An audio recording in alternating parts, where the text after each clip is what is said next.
chers administrateurs et chers camarades et chers messieurs donc, les DDA, chers invités, j'ai le plaisir en tout cas d'accueillir cette convention ici à Dakar, dans cette salle, qui nous a reçus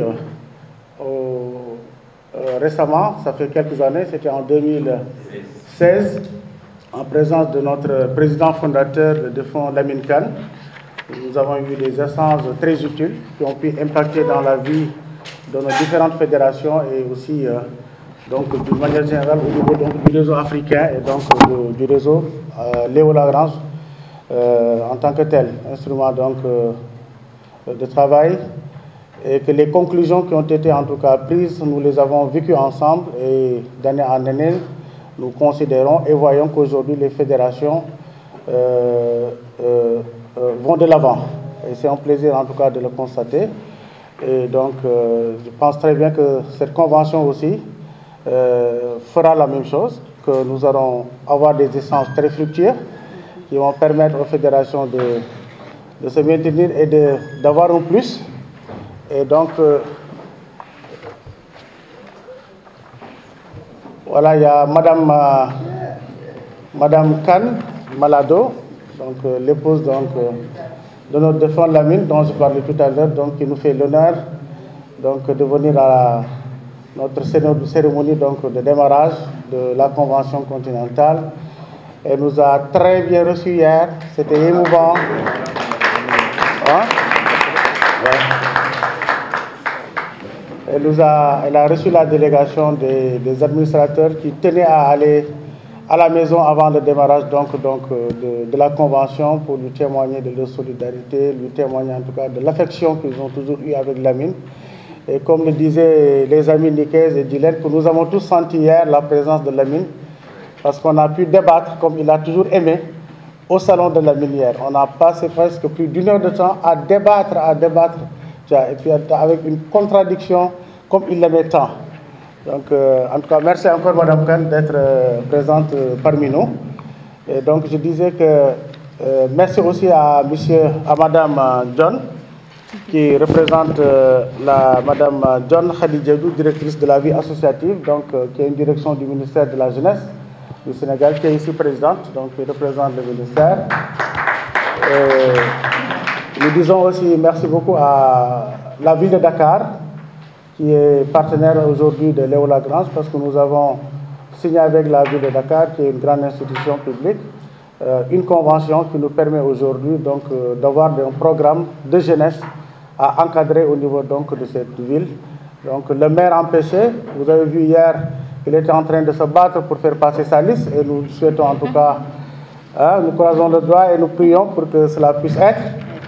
C'est le maire de Dakar qui a été récemment choisi par les populations, qui ont eu confiance en lui, et que donc aujourd'hui il a une très grosse activité aussi qu'il avait annoncée et qu'il est en train de concrétiser en donnant des dons, des soutiens utiles aux populations de Dakar, que ce soit les jeunes, les femmes et tous. Donc monsieur le directeur de cabinet nous fait l'honneur aussi de passer quelques moments avec nous, bien qu'il a un programme très chargé d'hier à aujourd'hui, donc il nous fait l'honneur d'être là. Donc merci en tout cas monsieur le directeur de cabinet, qui se trouve en même temps être l'ami et le grand frère de monsieur Ndiaye Birakan de Léo Sénégal. Voilà. En tout cas, nous vous remercions ces administrateurs et pensons très sincèrement que nous allons avoir des travaux riches, et comme nous avons l'habitude de faire, et que votre séjour sera agréable à Dakar. Je sais que chacun voulait revenir à Dakar, parce que Dakar, c'est Dakar. Hein? Beaucoup d'entre nous avons en tout cas des souvenirs de la dernière rencontre africaine que nous avons eue à Dakar. Et beaucoup voulaient aussi venir pour rendre hommage à Lamine et à Gaussou, qui a tout fait aussi pour que cette convention puisse se tenir à Dakar. Le défunt Gaussou, que nous avons perdu aussi, qui est un cadre de Léo, qui a donné beaucoup de bonnes choses à Léo, au réseau africain, et qui nous a bien représenté au niveau du conseil d'administration aussi. Une représentation de qualité, nous l'avons connu donc avec lui.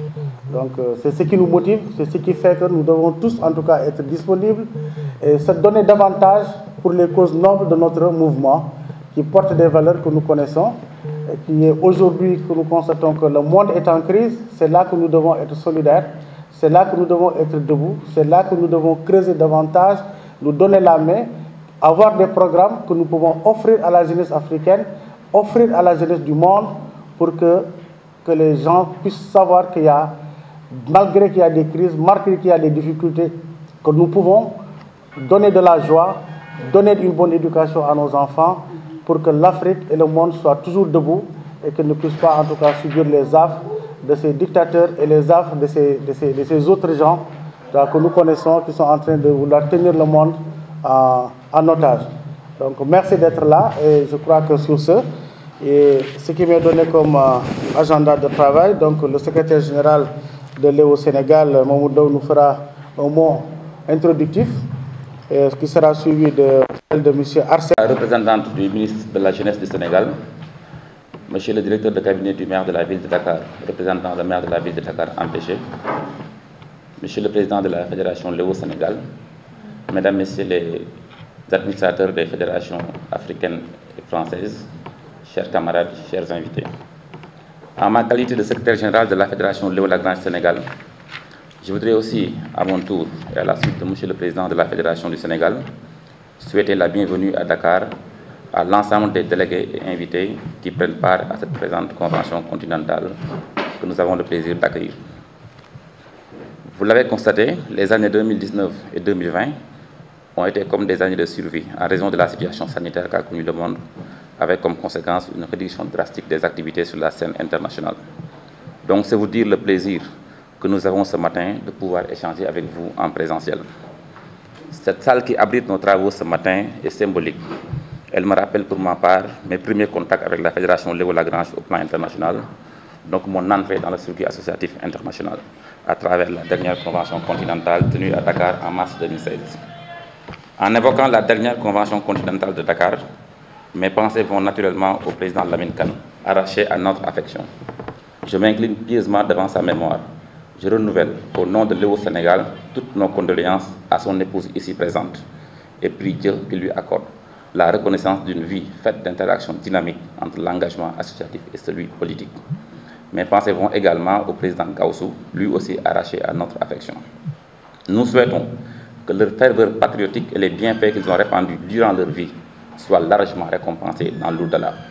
Leur souvenir sera à jamais gravé dans la mémoire de ces conventions continentales africaines. Chers camarades, nous nous sommes de nouveau réunis pour réfléchir ensemble sur les questions qui interpellent notre fédération. La rencontre de Dakar se tient dans une séquence historique, un contexte international et régional marqué par des conflits en Afrique subsaharienne qui ont mis en péril la paix et le développement.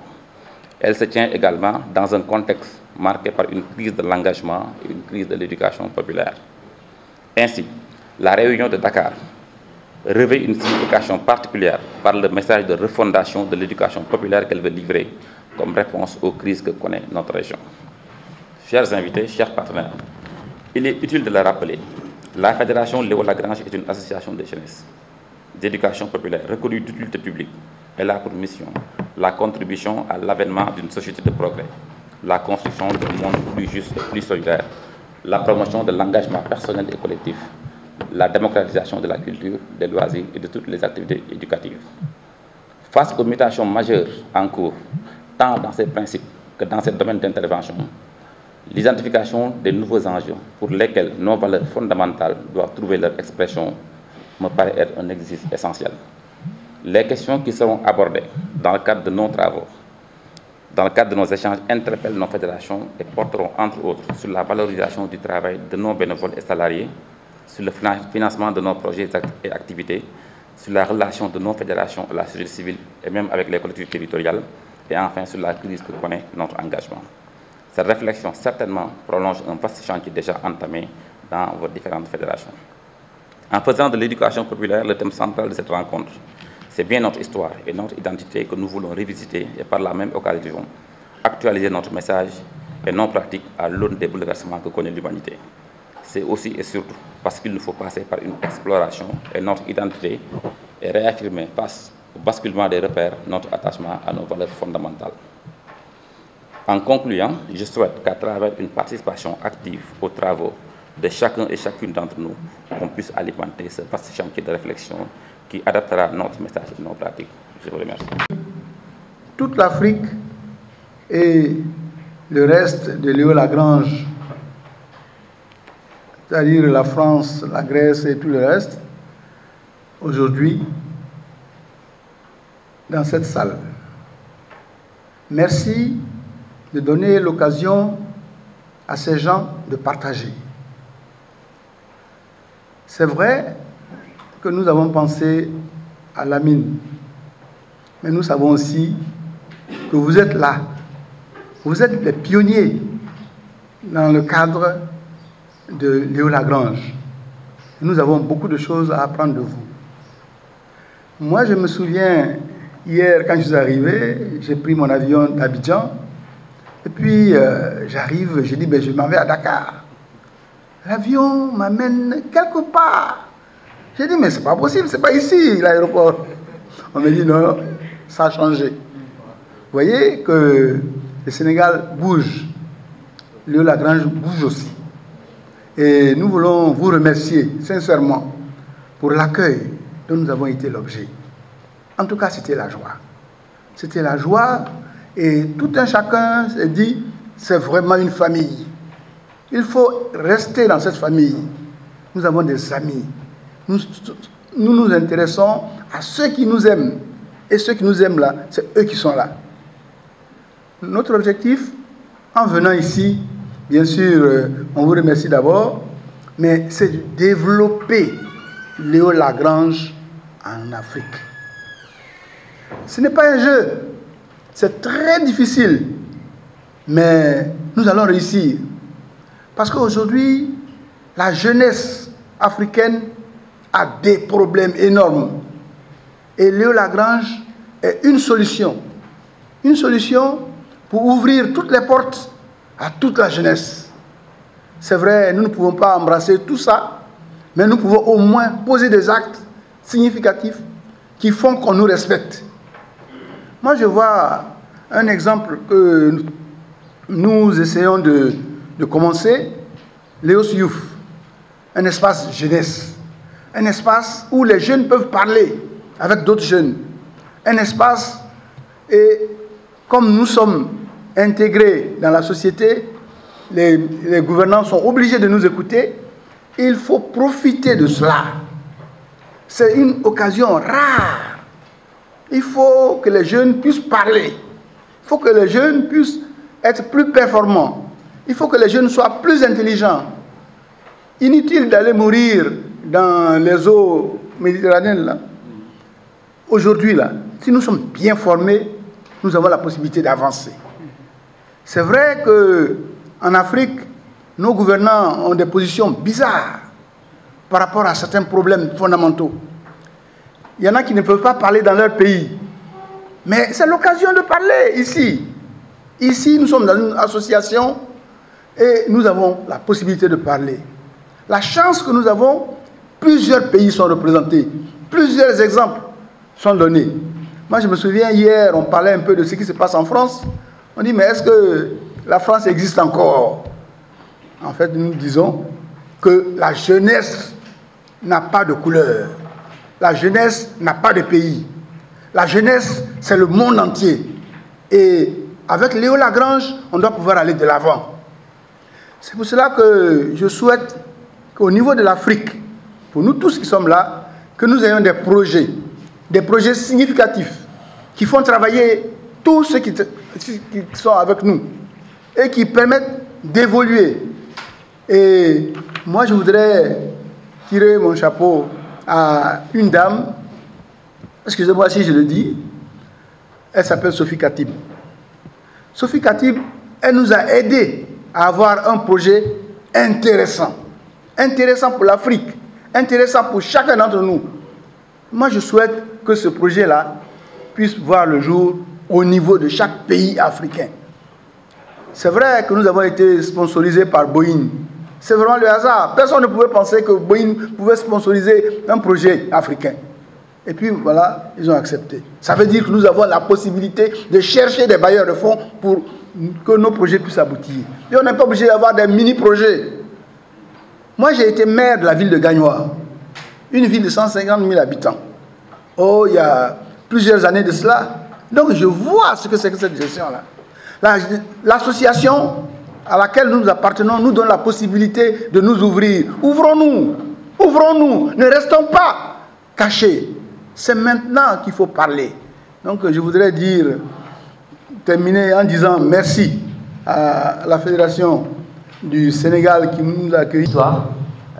Nos valeurs, nous avons en commun ce magnifique mouvement qui a plus de 70 ans maintenant. Rendez-vous compte, cette capacité à transmettre, à être des messagers. Un cher ami, tu sais combien Lamine a compté pour nous, il compte encore aujourd'hui, car pas plus tard qu'hier soir, chez toi, nous avons senti sa présence, car en fait, nous avions un débat animé, comme nous en avions souvent avec Lamine, et nous nous sommes dit, au bout de quelques minutes d'échange, de contradiction, de désaccord entre nous, que c'est bon de faire vivre l'esprit de l'ami, l'esprit de l'éducation populaire, que c'est bon de se retrouver après tant d'années de distance, de séparation. Oui, moi je peux vous le dire avec beaucoup d'émotion, vous m'avez beaucoup manqué. Et vraiment, c'est la preuve, la manifestation concrète, sincère de notre fraternité, de notre sororité. Car évidemment, tout cela n'est pas qu'une histoire d'hommes, c'est une histoire de femmes, c'est une histoire de jeunes accompagnés par des anciens qui se transmettent et qui partagent chaque jour. Un de mes amis avec qui j'ai eu la chance d'étudier il y a 25 ans à Orléans, qui est une figure aussi de la pensée sénégalaise aujourd'hui, Felwine Sarr, a beaucoup écrit sur la question de l'éthique relationnelle, du lien qui nous lie évidemment les uns les autres aujourd'hui vivants, mais aussi à celles et ceux qui sont partis, qui ne sont plus là et qui sont encore très présents dans notre esprit, dans nos combats, dans ce que nous défendons ensemble. Felwine avait expliqué lors de la restitution des œuvres béninoises par la France au Bénin, il y a quelques semaines de cela, au musée du Quai Branly, des civilisations notamment africaines, il avait expliqué que les ancêtres repartent et les ancêtres reviennent. Eh bien, c'est dans cette éthique juste, égale, de considération, de confiance, que nous voulons renouer, nous inscrire, comme nous l'avait aussi inspiré notre cher et notre regretté Gaoussou. Évidemment, je pense à Lamine et Gaoussou à l'aune de ce que sont les réalités de nos concitoyens dans les territoires du Sahel, jusqu'ici, et même en Europe, car celui qui pense, ou celle qui penserait que ce qui se passe dans les faubourgs de Niamey n'a pas de conséquences dans les rues de nos quartiers parisiens, se trompe profondément. Car nous sommes liés les uns aux autres. Nous sommes interdépendants et il faut que l'on soit capable de construire des trajectoires, des batailles qui permettent non seulement d'affirmer notre sens de l'accueil, de l'hospitalité. Alors, ce n'est pas ici qu'on va l'expliquer. Sur le coup, vous avez plutôt des leçons à nous faire en matière d'hospitalité. Vous qui êtes de la terre en gare, mais finalement, qui mieux que Léo Lagrange Sénégal peut incarner cette bataille-là, quand on voit aussi la capacité du mouvement Léo Lagrange à être un mouvement qui fait de l'accueil, de l'hospitalité, de la solidarité, des actions concrètes du quotidien jusqu'au Kurdistan irakien, où nous accompagnons des professionnels, des bénévoles qui travaillent, qui œuvrent quotidiennement auprès des femmes, des enfants et des hommes exilés, réfugiés, parce qu'ils ont été des victimes de la guerre. Et c'est de cela dont je veux parler pour terminer. Nous sommes, les uns les autres, témoins partout de cette violence, de cette facilité que certains hommes ont à vouloir imposer par la domination, la force des armes, la force des canons et finalement l'impossibilité de converger et de faire humanité. C'est vrai en Ukraine, mais c'est vrai en Afrique depuis très longtemps. Et là-dessus, l'Europe, l'Afrique, ce n'est pas une question de nationalité ou de continent, c'est une question de perspective. Moi, je me sens ici chez moi, comme j'espère que vous vous sentez chez vous en Europe, et il faut qu'on soit capable de l'affirmer.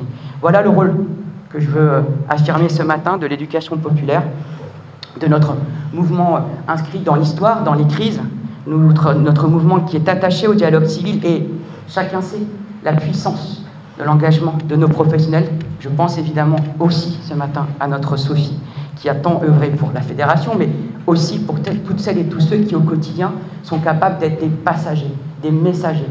On passe, on s'en va, on transmet, et c'est cela le plus important. Quelle est notre capacité à faire que les combats que nous menons perdurent? Voilà notre responsabilité.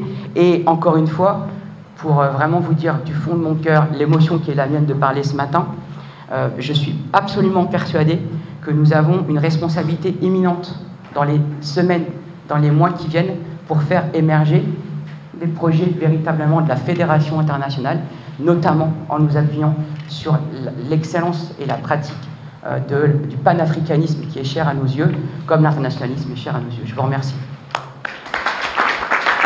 La jeunesse et des sports, chers membres de Léo Lagrange, tout à l'heure j'ai eu, quand M. Dylan parlait, j'ai eu beaucoup de problèmes parce qu'il dégageait tellement d'ondes positives que finalement je m'en sentais un peu bousculé. Et il me fallait beaucoup d'efforts pour revenir et stagner à ma place. Parce que bien avant lui, M. le secrétaire général a fait un peu le panorama et l'exégèse un peu des missions de tout ce qui est Léo Lagrange et des perspectives. En lisant l'agenda, j'ai buté sur l'éducation populaire. Et immédiatement, comme l'a dit M. le Président, mes souvenirs ont été à ce poste de ministère qui par la suite a été transformé et on a plus parlé du ministère de la Jeunesse et des Sports. Alors, je me suis posé la question, qu'est-ce que c'est que l'éducation populaire? Immédiatement, comme tous nos jeunes enfants, il faut aller à 2.0 rapidement. Si on ne le fait pas, on est has-been. Et je crois que ce n'est pas agréable d'être has-been au niveau de sa famille et tout ça. J'ai immédiatement vu que c'était un processus qui justement vise à faire évoluer l'individu et la société, mais en dehors justement des cadres d'apprentissage traditionnels. Donc il faut innover, il faut être dans son contexte, pouvoir se projeter, mais sortir des chantiers battus. Mais justement, le problème, c'est que cela permet de forger à l'individu de forger son opinion propre et de ne pas subir l'opinion des autres. Il va parler en sachant, il va parler comme quelqu'un qui finalement, au gré des échanges, arrive à se faire religion, une certaine vérité, une philosophie, une manière de vivre. Et c'est ça justement qui lui permettra et qui a permis à tous les membres de Léo de pouvoir agir autant par rapport à l'individu que par rapport à la société. Transformer les individus, ce sera inéluctablement permettre une transformation de la société. Alors, quand on est dans le cadre d'une philosophie de partage, forcément on bâtit des espaces nouveaux, des espaces de dialogue, des espaces d'échange, des espaces de richesse. Mais comme il l'a dit tout à l'heure avec Ewin, le tout basé sur une éthique relationnelle. Il faudrait, comme le disait le président Senghor, que nous nous ancrions dans nos valeurs et ensuite de nous ouvrir. Donc il y a un ensemble de valeurs, de coutumes qui sont chacun les nôtres, mais il y a une panoplie que nous partageons, que les religions partagent, les peuples partagent. Des valeurs positives qui permettent à l'individu de s'éclore en lui-même, de se considérer comme individu, comme élément, partie intégrante et absolue de la société. Quand on nous parle aujourd'hui d'aimer son prochain, quand on nous parle d'échanger le sourire, la poignée de main, de partager le malheur d'autrui, d'aimer, de nourrir autrui, ce sont des valeurs universelles, ce sont des valeurs de partage. Mais quand on est dans une société de violence, où la violence peut être sournoise, souvent même inconnue par l'individu, du fait de son âge ou du fait de la société dans laquelle il est. Il y a eu combien de viols, combien d'actes de violence qui ont été commis à l'intérieur même des maisons et qui pourtant n'ont jamais été portés à l'extérieur parce que c'est tel parent ou tel qui aura eu à le faire. Si les gens n'ont pas un cadre d'échange adéquat, si on ne libère pas la parole, on n'entend rien. Et quand on n'entend rien, on ne connaît rien. C'est pas possible. Donc, quand aujourd'hui Léo Lagrange favorise les espaces d'échange et de partage, ils échangent, ils imposent aujourd'hui aux gens d'aller dans la construction d'un monde nouveau, basé sur leur opinion propre, à partir de l'ensemble des éléments qu'ils auront recueillis, chacun par rapport au contexte international et au contexte national qu'il vit lui-même. Je voudrais dire donc la consolidation de la démocratie, la mise en place de projets. J'ai beaucoup aimé cela justement et je puis dire qu'au niveau de la ville de Dakar, nous serions très enchantés de pouvoir partager les projets avec les acteurs de Léo Lagrange, notamment par le cadre du FODEM, du Fonds de développement municipal qui a été mis en place et qui permet d'aider les jeunes entrepreneurs, quel que soit le type d'entreprise qui a été mis en place. Et je crois que ce serait extrêmement important. À appuyer aussi Léo Lagrange à l'implémentation de ces cellules au niveau des collèges et des lycées. Je crois que le dialogue doit être porté à ce niveau. Quand on va parler des jeunes, il faut qu'on puisse les trouver dans les foyers de jeunesse, où aujourd'hui, ce sont des moments d'échange, ce sont des endroits d'échange. En tout cas, la ville de Dakar, qui a cette responsabilité par rapport à ces collèges et lycées, va se tenir absolument à côté de Léo Lagrange Sénégal et Léo Lagrange International pour pouvoir mettre ça en place. En tout cas, je voudrais donc dire toute la satisfaction de M. le maire, de l'action qui est faite au niveau de Léo Lagrange Sénégal. Féliciter M. le président Dira Ndiaye, féliciter M. le secrétaire général, tous les membres présents. Saluer très fraternellement notre président ivoirien. Il a trouvé un grand lit, il a raison. C'est un lit d'hospitalité, mais ce n'est pas une invite à remplir le lit, comme on dit. Un bon ivoirien, comme on le sait. J'ai eu le plaisir, il y a 2 mois, moi aussi, de trouver un très grand lit à Abidjan, parce que j'avais le plaisir d'être invité par monsieur le ministre-gouverneur Mambé, et j'ai trouvé un grand lit, moi aussi. Mais j'ai laissé le grand lit là-bas. Voilà. Et donc, vraiment pour dire que chacun d'entre nous, il est évident, va se retrouver chez lui, dans le pays de l'autre, parce que nous partageons ces valeurs. Et nous partageons cette chaleur, mais surtout nous partageons, à la limite, ce désir d'être dans un monde beaucoup plus ouvert, où il y a moins de violence, où l'enfant a sa place, où la femme a sa place, mais où on n'oublie pas l'homme. Parce que de plus en plus, on parle de l'enfant, on parle de la femme, on parle du 3e âge, mais quelque part, on ne parle plus de l'homme. Je ne sais pas, regardez. De plus en plus, l'homme a tendance à disparaître de la panoplie. C'est les droits de l'enfant, c'est les droits de la femme, c'est le 3e âge. On ne parle plus des hommes. Que ferait-on dans une société sans hommes? Je laisserai à Aminta le soin après d'en parler. Le ministère de la Jeunesse participe à cette journée. La rencontre d'aujourd'hui relève d'une très grande importance. En effet, le secteur jeunesse est caractérisé par son instabilité, ses mutations et contraintes qui font qu'il faut toujours faire face à de nouveaux enjeux et défis. Dès lors, sa gouvernance nécessite des outils, approches et méthodologies flexibles et adaptées qui tiennent compte des réels besoins des jeunes et leurs spécificités, mais également elle nécessite un personnel de qualité, très bien formé, tels que les directeurs de développement associatif, pour l'accompagnement de ces jeunes. Compte tenu de l'importance des mouvements de jeunesse, qui peuvent devenir un levier socio-économique, culturel non négligeable pour participer au développement du pays. Dans cette optique, les DDA vont aider à accompagner la promotion d'un engagement associatif capable de soutenir et de contribuer à l'émergence économique et sociale du Sénégal. C'est pourquoi le président de la République, son Excellence M. Macky Sall,